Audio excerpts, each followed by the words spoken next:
Kao prvo, jako sam zadovoljan sa zapasom. Zapravo sam veľmi spokojný s dnešným zápasom. Mislim da smo preko 90 minuta i taktički i što se tiče organizacije, jako dobar zapas napravili. Myslím, že sme počas celých 90 minút odohrali veľmi dobrý zápas z hľadiska technického. I dečki su se preko cijelih 90 minuta fantastično su radili, pomagali su jedno drugom i jedino ako se mora mala kritika neka reći što nismo već u prvom poluvremenu vodili eventualno 2 ili 3-0, ali što se tiče utakmice mislim da smo jako dobro utakmicu. Zapas.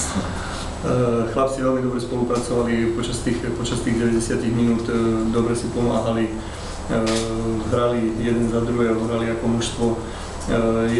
Jediná nejaká pripomienka ku tomu by bola z mojej strany v tom, že mohli sme už v prvom polčase vyhrávať rozdielom 2-3 gólov, ale myslím, že sme ten zápas